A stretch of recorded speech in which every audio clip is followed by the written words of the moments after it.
বলা হয়ে থাকে মা বাবা আর সন্তানের বাঁধন রচিত হয় জান্নাতে। তাই তো একজন সন্তান জন্মের পর বাবা মা তাকে জড়িয়ে রাখে অপত্য স্নেহে। কিন্তু এই পৃথিবীতে কিছু শিশু জন্ম নেয় যাদের থাকে না তাদের জন্মদাতা পিতা মাতার স্নেহ আদর পাওয়ার সৌভাগ্য।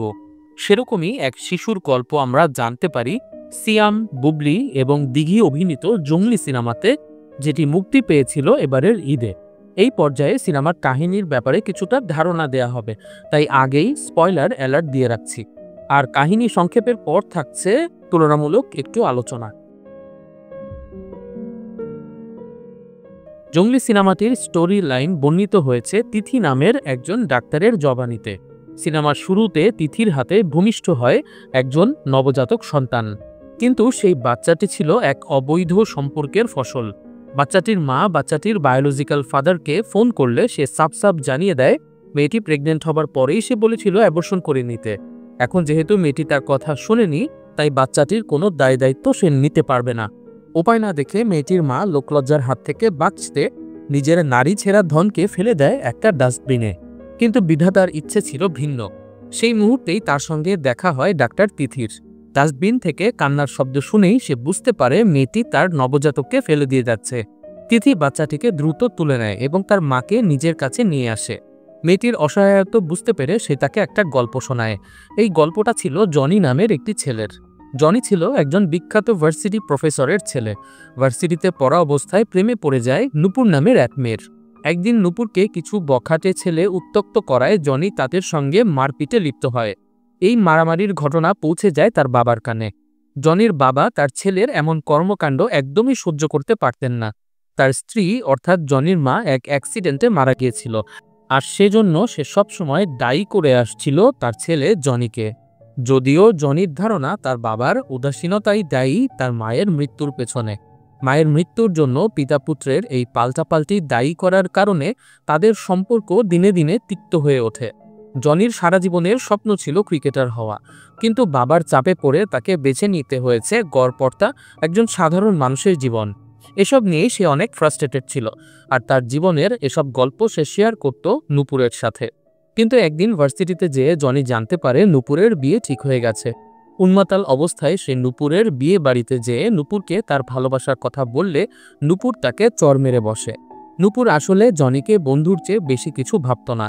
নূপুরের কাছ থেকে এমন অবহেলা পেয়ে ক্ষুব্ধ হয়ে বিয়ে বাড়িতেই সবার সাথে মারামারি শুরু করে দেয় জনি। ফলাফল পুলিশ এসে ধরে নিয়ে যায় তাকে। জনির বাবার পরিচয় পেয়ে অবশ্য অবাক হয়ে যায় কর্তব্যরত পুলিশ অফিসার, কারণ প্রফেসর সাহেবকে তিনি ব্যক্তিগতভাবে চিনতেন। জনি তার বাবাকে ফোন করে সব কথা খুলে বললে অবশ্য জনির বাবা প্রচণ্ড রেগে যান। তিনি নিজের সম্মান বাঁচানোর জন্য পুলিশকে জানিয়ে দেন জনি নামের কাউকে তিনি চেনেন না। বাবার কাছ থেকে এভাবে প্রত্যাখ্যিত হয়ে জনি ভেঙে পড়ে। সাজা খেটে বাড়ি ফিরে আসে সে ঠিকই, কিন্তু আগেই সিদ্ধান্ত নিয়েছিল তার বাবার সাথে আর থাকবে না। বাড়ি থেকে শুধু নিজের মায়ের একটা ছবি নিয়ে অনিশ্চিত জীবনের পথে পা বাড়ায় জনি। এরপর একটা গ্যারেজে কাজ নিয়ে খুব নিম্ন ধাঁচের জীবনযাপন করা শুরু করেছিল সে। কিন্তু তখনই তার জীবনে আসে পাখি নামের ছোট্ট একটা মেয়ে। পাখি হলো এই সিনেমার মূল প্রাণভোমরা। ছোট্ট মেয়েটি দেখতে যেমন মিষ্টি, তার জীবন কিন্তু ততটাই কষ্টের। তার মা বাবা ডিভোর্স দিয়ে আলাদা থাকতে চায়, আর কেউই পাখিকে নিজের কাছে রাখতে চায় না। ডিভোর্সের শর্ত নিয়ে যখন তারা আদালতে নিজেদের মাঝে ঝগড়া করছিল, তখন একা একা খেলতে খেলতে হারিয়ে যায় পাখি। যখন সে বুঝতে পারে হারিয়ে গেছে, তখন সে আবার আদালতে ফেরার চেষ্টা করলে পথ চিনতে পারে না। যেখানেই সে আশ্রয় খুঁজে বেড়ায় সেখানেই তাকে তাড়িয়ে দেয়া হয়। এভাবে চলতে চলতে সে খুঁজে পায় জনিকে। জনিও শুরুতে পাখিকে নিজের কাছে রাখতে চায়নি, কিন্তু বারবার বের করে দিলেও পাখি অন্য কোথাও নিরাপত্তা না পেয়ে বারবারই ফিরে আসছিল জনির বাসায়। তবে নিজের প্রেমিকার ধোঁকা আর বাবার অপমানে জনি তখন পরিণত হয়েছিল এক জংলিতে। মেয়েটা কখনো তার খাবার খেয়ে ফেলত, কখনো জিনিসপত্র ফেলে দিত। রেগে একদিন জনি পাখির গলা চেপে ধরেছিল। তবে সে সময় পাখির মর্মান্তিক মায়া ভরা চেহারা দেখে পাখির প্রতি একটা ভালোবাসা জন্মে যায় জনির। ফলে সে পাখিকে তার সাথে রেখে দেয়। জনি খাওয়ার সময় হাত মুখ মাখিয়ে খেত, আর এই জংলির মতো খাওয়া দেখেই মেয়েটা তাকে জংলি নামে ডাকা শুরু করেছিল। জনির মতো এক বাউন্ডুলে পাখির দায়িত্ব নেয় আশেপাশের সবাই এটা নিয়ে মজা নেওয়া শুরু করে। তবে মানুষের কথায় জনি কোনো গুরুত্ব দিত না। একদিন জনি পাশের একটা বাড়ির সামনে ময়লা ফেললে সেই ময়লা ফেলা নিয়ে তার সঙ্গে ঝগড়া শুরু করে ডাক্তার তিথি। মূলত এই সময়ই তিথি প্রথম জনি এবং পাখি সম্পর্কে জানতে পারে। পাখিকে দেখে তিথিরও অনেক পছন্দ হয়। এভাবেই গল্প এগিয়ে চলছিল। জনি পাখির কাছে তার জীবনের সব কষ্টের কথা শেয়ার করত। একইভাবে পাখিও জনির কাছে শেয়ার করত তার মা বাবার অবহেলার কথা। কিন্তু এসব কিছুর মধ্যেই পাখি একটা দুর্ঘটনা ঘটিয়ে ফেলে। একদিন ঘরের জিনিসপত্র মুছতে গিয়ে ভেঙে ফেলে জনির মায়ের সেই ছবিটা, যেটা সে বাড়ি ছাড়ার আগে সঙ্গে করে নিয়ে এসেছিল। এটাই ছিল জনির কাছে তার মায়ের শেষ স্মৃতি। ফলে সে পাখির উপর প্রচণ্ড রেগে যায় আর বকাঝকা করে পাখিকে বাড়ি থেকে অনেক দূরে রেখে আসে, যাতে সে আর জনির কাছে ফিরতে না পারে। পাখিকে বাড়ি থেকে বের করে দেওয়ার পর অবশ্য জনির দিনটা কাটে খুবই খারাপভাবে। গ্যারেজে একটা অকারেন্স করায় গ্যারেজের মালিক তাকে কাজ থেকে বের করে দেয়। রাতের বেলা ঘুমিয়ে জনি স্বপ্ন দেখে পাখি অ্যাক্সিডেন্ট করেছে। ঘুম ভাঙলে জনি পাখির আঁকা একটা ছবি দেখতে পায়, যেখানে পাখি তার আদরের জঙ্গলিকে এঁকেছে সুপারম্যানের মতো আর তার উপরে নিজেকে এঁকেছে একটা পাখির মতো।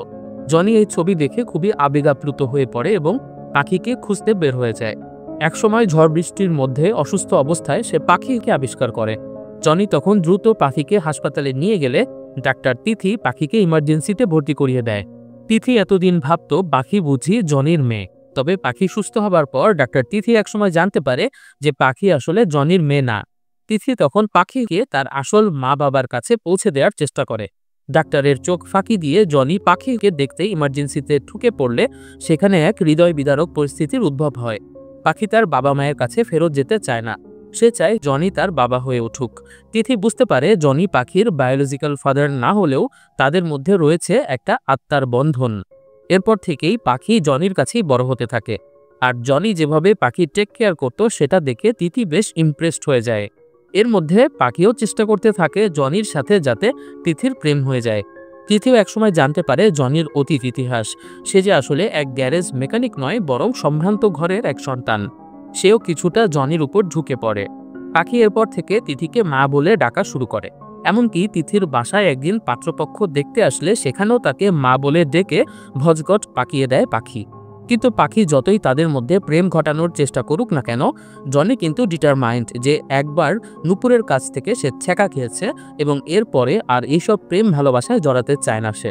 জনির কাছ থেকে প্রত্যাখ্যাত হবার পর তিথি অনেক কষ্ট পায়। তবে সে পাখির সাথে যোগাযোগ চালিয়ে যায়। একদিন জনি পাখিকে স্কুল থেকে আনতে দেরি করলে তিথি পাখিকে বাসায় নিয়ে যায়। এরকম অনেক ছোটখাটো ব্যাপার দেখে জনি যখন বুঝতে পারে যে তিথি আসলেই পাখিকে আগলে রাখতে চায়, তখন তিথির প্রতি জনির ফিলিংস আসা শুরু হয়। এর মধ্যে একদিন এক লোক পাখিকে ব্যাড টাচ করে বসে। জনি এটা জানতে পারার পর একদমই জঙ্গলি হয়ে ওঠে আর সেই লোকদের বেদম মারধর করে তাদের বাড়িতে আগুন ধরিয়ে দেয়। এই সব কিছুর মধ্যে পাখিকে চোখে পড়ে এক সাংবাদিকের। পাখি হারিয়ে যাবার পর তার আসল মা বাবা পত্রিকাতে হারানোর বিজ্ঞপ্তি দিয়েছিল। সেখান থেকে এই সাংবাদিক পাখিকে চিনে ফেলে। সে ফলো করে পাখি কোথায় থাকে সেটা দেখে আসে। এর মধ্যে পাখি অনেক অসুস্থ হয়ে পড়ে। তার অসুস্থতার লক্ষণ দেখে ডাক্তার তিথি সন্দেহ করে পাখির কোনো বড় অসুখ হয়েছে। ফলে পাখিকে টেস্ট করানোর জন্য জনি ঢাকায় বড় হাসপাতালে নিয়ে আসে। এই অবস্থায় পাখিকে রেখে খাবার কিনতে গেলে জনিকে আটক করে পুলিশের একটি দল। আসলে ওই সাংবাদিক জনিদের ফলো করে এসে এই কাজ করেছে। সে পাখিকে নিজের কাছে নিয়ে আসে আর টিভি মিডিয়াতে প্রচার করতে থাকে পাখিকে অপহরণ করেছিল জনি নামের এক গ্যারেজ মেকানিক। জনির বিরুদ্ধে মামলা করা হয় এবং সেই মামলায় জনির বিপক্ষে উকিল হন অ্যাডভোকেট শরাফত। শরাফতই কিন্তু সেই সাংবাদিককে টাকা দিয়েছে জনির বিরুদ্ধে খবর প্রচার করার জন্য। ইদানিং তার একটু নামটাকে ভাটা যাচ্ছিল, তাই ইচ্ছে করে একটা ভাইরাল কেস জিতে নাম কামানোর ধান্দায় ছিল অ্যাডভোকেট শরাফত। শরাফতের কথা মতো সাংবাদিক পাখিকে নিজের কাছে আটকে রাখে। এর মধ্যে পাখি আরও অসুস্থ হয়ে পড়ে। কিন্তু শরাফতের নিষেধ থাকায় সাংবাদিক পাখিকে হাসপাতালেও নিতে পারছিল না। এই কেসটাকে আরও ভাইরাল করার জন্য অ্যাডভোকেট শরাফত অনেক বাজেভাবে কেসটা সাজাতে থাকে। সে জনির অতীতের কেসগুলো তুলে এনে প্রমাণ করার চেষ্টা করে যে জনি একটা খারাপ লোক। যেই লোক পাখিকে ব্যাড টাচ করায় জনির হাতে মার খেয়েছিল, তাকে কোর্টে সাক্ষী বানিয়ে তাকে দিয়ে বলায় যে জনি তার বাসায় পাখিকে আটকে রেখে অনৈতিক কাজ করত। এসব কথা শুনে কোর্টের সবাই জনির প্রতি একটা বিরূপ মনোভাব পোষণ করে। জনিকে আত্মপক্ষ সমর্থনের কোনো সুযোগ দেয়া হচ্ছিল না। এদিকে পাখির অবস্থা আরও খারাপ হতে থাকলে একসময় সেই সাংবাদিক নিষেধ অমান্য করে পাখিকে হাসপাতালে নিয়ে যায়। জানা যায় আসলে পাখির শরীরে একটা জন্মগত ত্রুটি আছে, তার হার্টে একটা ফুটো আছে। সাংবাদিক তখন আত্মগ্লানিতে ভোগে এবং লাইভে চলে আসে। লাইভে এসে সে অ্যাডভোকেট শরাফত যে খ্যাতির জন্য মিথ্যে ভাইরাল মামলা সাজিয়েছে সেটাও বলে দেয়। আদালতেও ছেড়ে দেওয়া হয় সেই লাইভ ভিডিও। ডাক্তার লাইভে এসে বলেন, পাখির অবস্থা খুবই ক্রিটিক্যাল, সে জঙ্গলি নামের কাউকে খুঁজছে। পাখির ডাক শুনে আবেগতাড়িত হয়ে জনি আদালতে দাঁড়িয়ে তার জীবনের গল্প সংক্ষেপে বলে এবং কিভাবে পাখির সঙ্গে সে হৃদয়ের বন্ধনে জড়িয়ে গেছে সেই গল্প কোর্টকে জানায়। বিচারক নিজেও বুঝতে পারে এসব কিছু আসলে উকিলের ভাইরাল হবার চালবাজি। ফলে তিনি জনিকে বেকসুর খালাস দিয়ে দেন। জনি দৌড়ে চলে আসে হাসপাতালে। পাখির পাশে বসে জনি জনি ইয়েস পাপা ছড়া বলতে বলতে পাখি মারা যায়, উড়াল দেয় জান্নাতের উদ্দেশ্যে। পাখির মৃত্যুতে জনি শুধু নয় বরং হাসপাতালের সবাই আবেগে আপ্লুত হয়ে পড়ে। পাখিকে কবর দেওয়া হলে জনি সেই কবর খুঁড়ে নিজের মেয়েকে উঠিয়ে আনার চেষ্টা করতে থাকে। এক সময় আশেপাশের সবাই জনিকে শান্ত করে। এতক্ষণ এই সব কথাই আমরা শুনছিলাম ডাক্তার তিথির জবানে। এইসব কিছুই কয়েক বছর আগের কথা।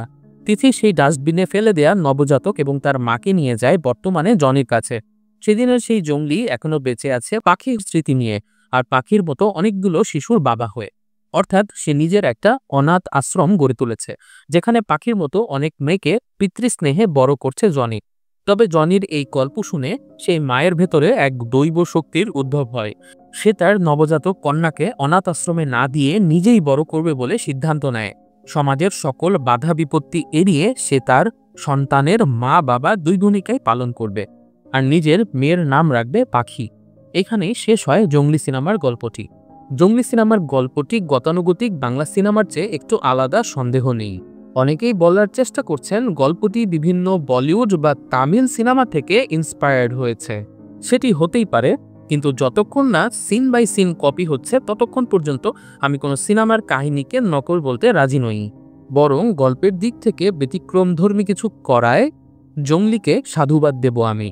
এবার ঈদে মুক্তি পাওয়া 3টা সিনেমাতেই আমরা কাকতালীয়ভাবে পিতার সন্তানের ভালোবাসার 3টা রূপ দেখতে পাই। বরবাদ সিনেমাতে দেখেছিলাম সন্তানের প্রতি পিতার অন্ধের মতো ভালোবাসার গল্প।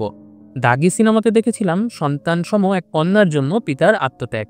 আর জঙ্গলিতে দেখলাম কিভাবে জন্ম না দিয়েও জন্মদাতা পিতার চেয়ে বেশি ভালোবাসার বন্ধনে আবদ্ধ হওয়া যায়।